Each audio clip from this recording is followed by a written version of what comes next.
샬롬. 오늘도 주의 평화가 여러분의 마음에 있어 즐겁고 복된 날 되실 수 있기를 바랍니다. 오늘은 사도행전 10장 34절로 43절을 중심으로 해서 화평의 복음을 전하사라고 하는 제목으로 함께 은혜를 나누고자 합니다. 오늘 우리에게 주시는 하나님의 말씀은 사도행전 10장 34절로 43절까지의 말씀입니다. 베드로가 입을 열어 말하되 내가 참으로 하나님은 사람의 외모를 보지 아니하시고 각 나라 중 하나님을 경외하며 의를 행하는 사람은 다 받으시는 줄 깨달았도다. 만유의 주 되신 예수 그리스도로 말미암아 화평의 복음을 전하사 이스라엘 자손에게 보내신 말씀 곧 요한이 그 세례를 반포한 후에 갈릴리에서 시작하여 온 유대에 두루 전파된 그것을 너희도 알거니와 하나님이 나사렛 예수에게 성령과 능력을 기름 붓듯 하셨음에 그가 두루 다니시며 선한 일을 행하시고 마귀에게 눌린 모든 사람을 고치셨으니 이는 하나님이 함께 하셨음이라. 우리는 유대인의 땅과 예루살렘에서 그가 행하신 모든 일의 증인이라. 그를 그들이 나무에 달아 죽였으나 하나님이 사흘 만에 다시 살리사 나타내시되 모든 백성에게 하신 것이 아니요 오직 미리 택하신 증인 곧 죽은 자 가운데서 부활하신 후 그를 모시고 음식을 먹은 우리에게 하신 것이라.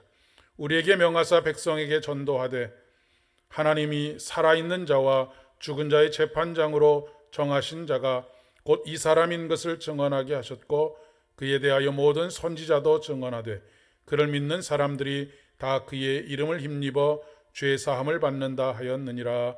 아멘. 사도행전에는 모두 5편의 베드로가 한 설교가 기록되어져 있습니다. 2장과 3장, 4장, 5장 그리고 오늘 본문으로 삼고 있는 10장의 말씀입니다. 2장에는 오순절 다락방에 임하는 성령 강림의 역사를 경험하고 난 이후에 유대인과 예루살렘에 있는 모든 사람들에게 행한 설교입니다. 3장에서는 나면서부터 안전뱅이가 되었던 사람을 일어나 걷게 하고 뛰게 했던 바로 그 일 이후에 솔로몬 행각에서 행한 설교이지요. 4장에서는 자기를 체포해 가둔 관리들과 장로들과 서기관들과 대제사장의 문중을 향한 설교입니다. 그리고 5장은 하나님의 사자로 인해서 옥문이 열려지고 그곳에서 나올 수 있는 모든 상황들이 되어서 그곳에서 나온 이후에 다시 그들에게 가서 전도하라라고 하시는 하나님의 명령을 듣고 다음날 새벽에 그곳에 다시 찾아가서 공회 앞에서 한 설교입니다. 4편의 설교가 유대인들과 예루살렘에 있는 모든 사람들을 향한 설교였다고 한다면 오늘 본문인 10장에 나오는 설교는 이방인인 고넬료를 향한 설교입니다. 이렇게 누군가 앞에서 자신이 믿는 바를 이야기할 수 있다는 것, 설교할 수 있다는 것은 굉장히 중요합니다. 내 안에서 예수 그리스도가 누구인지 정리되어 있다는 것을 의미하는 것이기 때문에 그렇습니다. 이는 예수님께서 제자들에게 너희는 나를 누구라 하느냐라고 묻는 그 질문에 대한 대답의 연장선상에 있습니다. 모세는 하나님께서 백성들을 출애굽시키라고 하시는 명령을 듣고 하나님께 백성들에게 가서 나를 보낸 이가 누구라 하리이까라고 되물으면서 하나님의 이름을 묻습니다. 그때 하나님께서 해주신 대답이 나는 나다, 나는 스스로 있는 자니라 라고 말씀해 주십니다.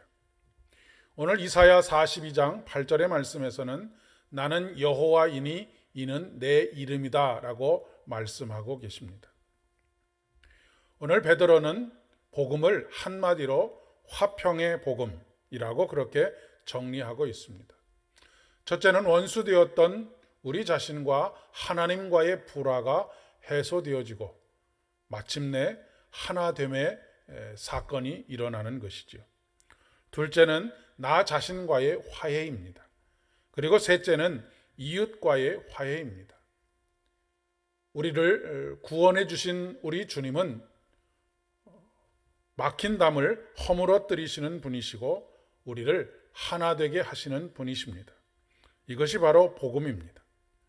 갈등이 점점 심화되어져 가고 있는 이 세상의 현실 속에서 그 어느 것보다도 더 절실하게 요구되고 있는 것이 화해의 복음입니다. 오늘 내가 고백하는 예수 그리스도는 누구입니까? 나는 그 고백을 누구 앞에서나 말할 수 있어야 하겠습니다. 그리고 삶을 살아내야 합니다. 그래야 입술의 고백이 아닌 삶의 고백이 됩니다. 그럴 때 베드로처럼 강권하시는 성령의 말씀을 들어야 할 때가 있습니다. 그리고 순종해야 할 때도 있는 것이죠. 오늘 이 새벽에 성령께서 우리의 아는 것이 믿어지게 하시고 믿는 모든 것이 사라지게 하시기를 간절히 축복합니다. 함께 기도드리겠습니다. 은혜가 풍성하신 아버지 하나님, 자신을 위협하는 사람들 앞에서